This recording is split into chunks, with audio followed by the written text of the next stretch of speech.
eso es una de las primeras cosas que debemos hablar cuando estudiamos el acto administrativo. Porque muchísima gente dice, si no es una resolución, si no es una providencia, si no tiene una estructura formal, no hablamos de acto administrativo. Y lo primero que debemos entender, más allá del criterio orgánico y del criterio material, es qué podemos nosotros entender por acto administrativo. Nosotros, partiendo de la explicación anterior, fíjense, estamos hablando de actividad administrativa cuando hablamos del desarrollo de la función administrativa en el ejercicio de la función pública, y el acto administrativo estaría dentro de la noción de actividad, y específicamente al hablar del acto jurídico, es decir, una declaración de voluntad. Por eso conseguimos nosotros el criterio orgánico y el criterio material. El criterio orgánico, es decir, estamos en presencia de una declaración de voluntad emanada ¿de quién? Emanada de un órgano de la administración pública. Y ahí es donde se enreda el asunto, porque la administración pública no es igual a ejecutivo. Ojo con esto. La administración pública es la representatividad de parte del funcionamiento de los órganos del poder. Y por otro lado tenemos el criterio material, es decir, cuál es la esencia de esa declaración de voluntad emanada de los órganos que pertenecen a la administración pública y que son, que forman, que ejercen de alguna manera actividad administrativa. Hablamos de criterio material, manifestación de voluntad y autoridad. Y eso lo vinculamos con lo que hablábamos anteriormente, que era la competencia del órgano y la atribución del funcionario. Así es. Vean, el ejemplo que nos da el profesor Freddy es paradigmático. Primer elemento, porque el orgánico no se puede limitar solo a la rama ejecutiva del poder público. Vean ustedes los siguientes ejemplos. Estamos en la rama jurisdiccional, pero podemos hablar de la dirección ejecutiva de la magistratura, que es un órgano que ayuda a ¿qué? Al gobierno y a la administración del Poder Judicial. La dirección ejecutiva de la magistratura, por su naturaleza, la actividad que emana es totalmente administrativa, aun cuando está en una rama del Poder Público como es la rama jurisdiccional. Exacto. Consejo Nacional Electoral, no legisla, no sentencia, administra. Está en otra rama del Poder Público, ciudadano, Ministerio Público, Defensoría del Pueblo, Contraloría. Entonces, saben ustedes que... Contraloría. Vamos a hablar de Contraloría. Fíjense. Uh-huh. Órgano del poder público, órgano del poder ciudadano. Así es. Contraloría. Pero la Contraloría, que además de ser el máximo representante del control fiscal, ojo con eso, del control fiscal, materializa actividad administrativa. Así es, porque ¿qué hace? Fiscalizar ingresos, gastos y bienes. Cuando ustedes ven, no legisla, no sentencia, administra. Entonces vean gestión, que sin duda alguna, y tiene presupuesto, o sea, y fiscaliza la actividad administrativa de otros órganos y entes, y ella misma en cuanto a presupuesto también realiza actividad administrativa. Entonces vean que la reflexión del profesor es buena porque es un punto clave. El acto administrativo, en tanto y en cuanto está inserto en la actividad administrativa y es parte de la función administrativa, aunque sea la joya de la corona, no está vinculado solo a una rama del poder público como la ejecutiva, sino que permea en todas las ramas del poder público en los distintos niveles nacionales, estatal y municipal. Cuando usted no legisla o no sentencia, si está administrando y está emanando en el marco de la actividad administrativa actos de contenido jurídico, manifestaciones de voluntad para seguir el 7 de la LOPA de contenido jurídico, usted está en manos del acto administrativo. Entonces se queda a veces corta la definición o la idea de que solo se limite a la rama ejecutiva, como bien nos lo recuerda el profesor. Claro, claro. Y además el tema de lo que nosotros podemos observar o palpar como acto administrativo. ¿En qué sentido? En que muchas veces nosotros podemos decir el acto administrativo es la decisión de un procedimiento, un proceso declarativo o un proceso sancionatorio, un proceso constitutivo o un proceso sancionatorio. No solamente el acto administrativo, lo vamos a observar como la conclusión de un procedimiento. El acto administrativo lo podemos observar como el inicio de un procedimiento. lo podemos observar como el trámite o materializado a través del trámite de un procedimiento. Podemos nosotros también hablar de un acto administrativo como o cuando nosotros observamos un simple oficio de la Dirección Ejecutiva de la Magistratura, en la circular que nos indica el nuevo horario. Eso es un acto administrativo. Produce efectos jurídicos porque ya no estoy obligado a trabajar más de una hora determinada. Por lo tanto, si es una manifestación de voluntad, como dice la LOPA, pero agrega la doctrina que produce efectos jurídicos para diferenciarla de cualquier manifestación, porque hay otras que no producen efectos jurídicos. Una nota de duelo es una manifestación de voluntad, pero no produce efectos jurídicos. Entendidos que no genera derechos, no modifica derechos, no extingue derechos. Bueno, y podemos poner, ahí estaríamos hablando de que, y ahí estaríamos hablando de que, de un acto no jurídico. No jurídico. La nota de duelo es un acto no jurídico, es emanado de una declaración de voluntad de la administración, pero no es jurídico. Así mismo. Entonces, esas eran las críticas que le hacía la doctrina el artículo 7 de la LOPA, que se queda corto. La primera parte por la que nos dijo el profesor Freddy, porque no está limitado solo a los órganos y entes de la rama ejecutiva de la administración pública, sino que permea todo el poder público desde el punto de vista orgánico y desde el punto de vista material, porque no basta con que sea una simple manifestación de la administración, tiene que tener contenido jurídico, efecto jurídico. Tiene que ser el resultado o generador de derechos, modificación de los mismos o extinción de los mismos. Pero una simple manifestación se quedaba corto. Entonces, recuperamos las reflexiones que da, profesor. Claro, y cuando hablamos del acto, es importante que nosotros entendamos lo siguiente.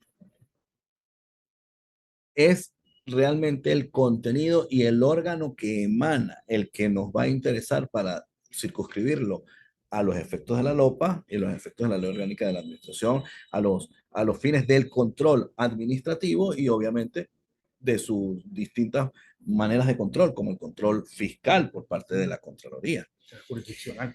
El jurisdiccional. Pero nosotros debemos entender la relevancia que tiene cualquier declaración de voluntad de los órganos del poder en ejercicio de su función administrativa. Siempre lo digo, a la ligera, se toma el responder o el dar respuesta. No vamos a circunscribir la debida y oportuna, dar respuesta a una solicitud como por salirse del paso. No importa, vamos a darle respuesta a ese necio. Vamos a darle respuesta a la persona que nos está fastidiando la existencia. Ya va. Esa declaración de voluntad, así no cumpla con una estructura formal, que la vamos a tratar de precisar en un rato, una estructura formal de acto administrativo de acuerdo a las propias formalidades del 18 de la LOPA. Estamos en presencia de una declaración de voluntad que surte efecto jurídico y es considerado un acto administrativo. Esa circular donde hay un cambio de horario, una simple circular donde hay un cambio de horario, el membrete del órgano, el lugar y fecha en que es dictado, el lugar y fecha, a quién va dirigido, el destinatario, el asunto y el contenido, la firma y el sello, estamos hablando de un acto administrativo. Y produce efectos jurídicos. Y produce efectos jurídicos. Cuando nosotros hablamos de los tipos de actos administrativos, ahí entramos a varias clasificaciones. La doctrina tampoco tiene coherencia al desarrollar la clasificación de actos. La clasificación de actos es muy subjetiva. Sin embargo, vamos a tratar en lo posible de ubicar la clasificación y subclasificación de mayor relevancia que tenga impacto dentro de la praxis administrativa. Hablamos de acuerdo con los efectos, hablamos de actos generales y hablamos de actos particulares. Fíjense, de acuerdo a los efectos generales y particulares, de acuerdo al destinatario, porque una cosa es el alcance del acto, los efectos del acto. Un decreto es general. Así es. Un decreto es un acto. Si es de tipo, por ejemplo, imaginen ustedes un reglamento. Un reglamento es un acto general. Pero si nosotros hablamos una notificación, de la notificación, estamos hablando de un acto de efectos particulares. Se le está informando a una persona y en el momento en que se le informa a esa persona, tiene unos derechos subjetivos que pueden llegar a ser lesionados y entonces se activa la vía administrativa de revisión Si estamos hablando de un procedimiento, ya nos saltaríamos un poco a la teoría del procedimiento, si hablamos de un procedimiento que ha concluido. Así es. Porque si nos saltamos a las últimas disposiciones de la LOPA, aquellos actos de efectos particulares que no afecten todavía o que no generen derechos, estamos hablando de un acto de trámite, y los actos de trámite, salvo que exista la violación del derecho a la defensa, el acto de trámite no es impugnable. O sea, hay que tener cuidado con, ya digamos, con ubicarnos la clasificación en el contexto del procedimiento. Fíjense, ya no de la actividad, del procedimiento. Que ese es otro concepto que nosotros de alguna manera tenemos dentro de este mundo de complejidad, que es el del procedimiento administrativo. Obviamente, solamente hacemos la referencia porque después, determinada esta unidad, nosotros vamos a entrar al estudio del procedimiento administrativo para después conectarnos con el derecho procesal administrativo. Vean, dentro de las clasificaciones que nos da el profesor Freddy, yo comparto con él el criterio. El problema es que casi que cada autor tiene su propia clasificación y todas son perfectamente válidas. Sí. No obstante, al igual que él, me gusta decantarme mucho por las clasificaciones que están delimitadas o están mencionadas en el ámbito de la LOPA. Cuando el profesor Freddy nos habla de los actos de efectos generales y particulares, pues es una clasificación que uno infiere y deduce del artículo 13 de la LOPA, por ejemplo. Cuando nos dice ningún acto administrativo podrá vulnerar lo establecido en otro de superior jerarquía, resalto la segunda parte, ni los de carácter particular vulnerar lo establecido en una disposición de carácter general, aunque lo dicte la misma autoridad o un superior jerarca. ¿Qué nos está diciendo el 13 de la LOPA? Que dependiendo a quienes van dirigidos los actos, Inderogabilidad de los actos. Así es, la inderogabilidad del reglamento por acto de efectos particulares, es lo que nos está diciendo el profesor. Jerarquía. Pero vean, esta clasificación deviene del mismo 13 de la LOPA, los actos de efectos generales y particulares. Y como bien nos recuerda el profesor Freddy, esta clasificación tiene consecuencias prácticas. Cuando uno va a la LOPA, tienes el 7.2 y el 7.3. Si el acto es de efectos generales, adquiere su eficacia a través de la publicación en Gaceta, en principio. Mientras no lo publiques en Gaceta, el acto podrá ser válido, pero no es eficaz porque el destinatario no lo conoce. Y esto deviene de la naturaleza del tipo de acto, si es general.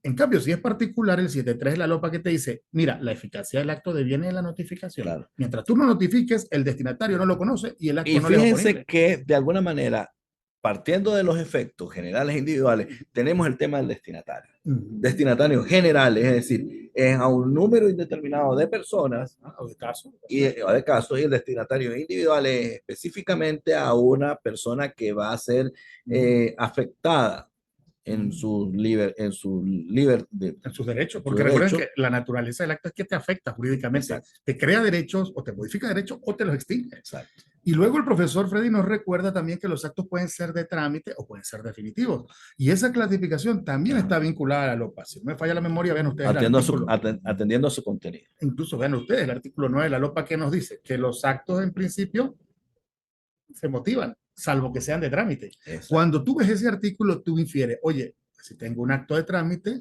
que no se motiva, por oposición tendré un acto distinto al de trámite, que es el definitivo, el que pone fin al procedimiento, que en principio se motiva. Entonces, al margen de la motivación o no de uno y otro, lo que es interesante es que esta clasificación que nos trae el profesor también es el resultado de la aplicación de la Ley Orgánica de Procedimientos Administrativos, dependiendo de cómo se ubican en el procedimiento, como bien nos lo recuerdo. En el procedimiento los actos pueden ser de trámite, aquellos que lo inician o lo impulsan, pero vean ustedes, no son el fin del procedimiento, y los definitivos, que son los que le ponen fin al procedimiento, o es la finalidad que se persigue en el procedimiento. Hablamos del 9, el 62 y el 85 de la LOPA.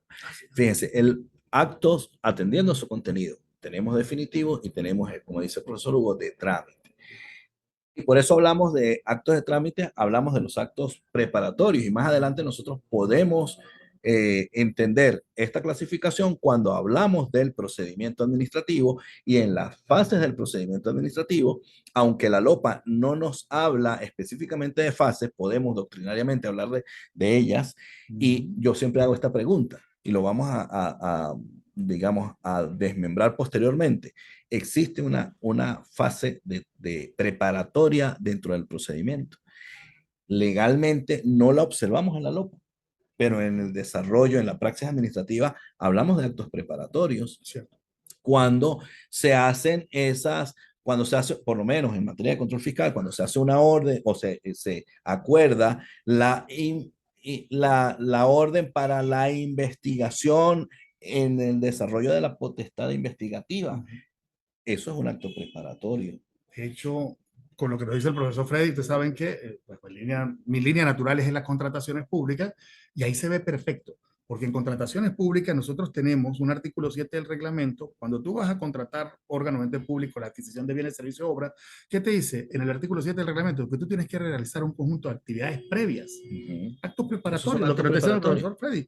Te Y son dicen, de trámite. sí, totalmente. Y te dice, mira, busca el presupuesto base, verifica las ventajas técnicas y económicas de la contratación, verifica la disponibilidad presupuestaria, verifica que esté en la programación anual de compras, trabaja el proyecto de contrato, pero todo eso todavía no has iniciado el procedimiento porque eso se adjunta a una solicitud que hace una unidad usuaria, una unidad contratante y todavía no ha empezado el procedimiento porque esa solicitud es la que va a llevar después, dependiendo del procedimiento que sea abierto, cerrado, consulta de precios, contratación directa, a un acta de inicio por la comisión, en abierto si lo desarrolla por norma interna, a un acta de inicio encerrado, a un acto motivado del máximo jerarca autorizando la contratación directa. Entonces vean Ojo, lo que nos dice el profesor, actividad de contenido claro, preparatorio. claro, pero un detalle, son actos preparatorios, pero tienen un impacto en el Sin procedimiento. duda alguna. Un, Tienen contenido jurídico. Si usted no lo tiene, vicia de nulidad todo lo exacto. actuado. Y hablamos entonces también de, en la otra clasificación, de actos de acuerdo a que sean creadores de derechos o de obligaciones.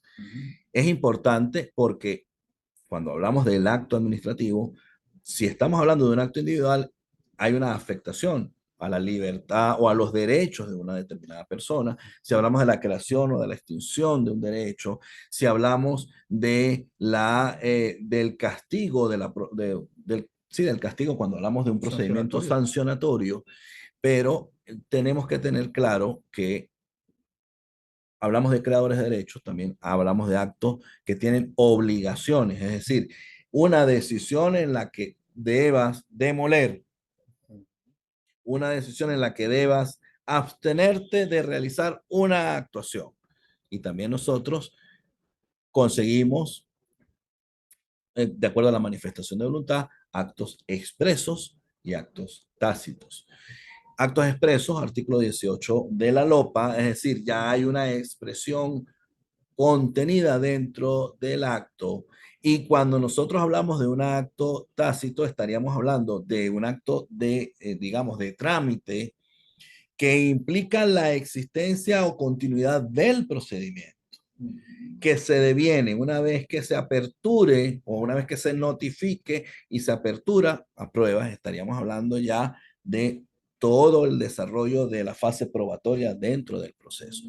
Y también hablamos, de acuerdo a la impugnabilidad, hablamos de actos firmes y hablamos de actos no firmes. Y por eso es importante la firmeza y la ejecutividad del acto. Vean incluso lo interesante. Aquí es las cosas entretenidas del derecho administrativo. En sede jurisdiccional, la sentencia no pasa a fase de ejecución hasta tanto no quede firme. La sentencia tiene que ser definitiva y firme para poder ir a una fase de ejecución, voluntaria o forzosa, pero tiene que ya estar definitiva y Exacto. firme la decisión. En cambio, en sede administrativa, ya no lo asomaba el profesor Freddy, el acto administrativo se ejecuta desde el momento en que se dicta, dice el artículo, no recuerdo si el 7 o el 8 de la LOPA. ¿Eso que es? Principio de ejecutividad del acto. El acto administrativo se ejecuta desde el momento en que se dicta, salvo que él tenga una fecha posterior. Y vean incluso que el hecho de que usted me interponga un recurso de reconsideración jerárquico impropio, a ese acto no implica en principio la suspensión de ejecución del acto administrativo. Vean por allá, salvo que la propia administración lo considere prudente y pueda pedir caución al respecto en el 87. Un Pero ejemplo vean usted, el mundo es el mundo distinto en sede administrativa. que Nosotros es ejecutamos judicial. el acto, así no sea todavía firme. Un ejemplo, Uh los -huh. concursos en la universidad, Así es. concursos, declarator, el trámite, actos preparatorios, el acto del procedimiento administrativo concursal, las pruebas, la declaratoria de ganador y tienes la posibilidad dentro del procedimiento de impugnar el acto. Impugnas, impugna. Y entonces aquí hay que tener cuidado porque a veces la gente impugna el procedimiento y no impugna el acto. No es el procedimiento, pero si tú haces una mala impugnación, o sea, si bien es cierto, hablamos en sede judicial, pero en sede administrativa te pueden decir, ya va, espérate, si tú no me estás impugnando. Y hay casos en sede judicial que dice, no, aunque hablemos del principio inquisitivo, no me estás impugnando el procedimiento, pero me dejaste vivo el acto. Pero ya va, espérate, o sea, tienes que tener cuidado con la manera como tú vas a ejercer la revisión. impugnas el acto administrativo y por lo tanto estás impugnando el procedimiento. Es lo correcto. Vean, incluso lo que nos dice el profesor, todavía depurando más, rizando el rizo, el ejemplo, pero prototípico del Nobel del abogado joven en administrativo. En el marco del procedimiento hay notificación, que es un acto de trámite.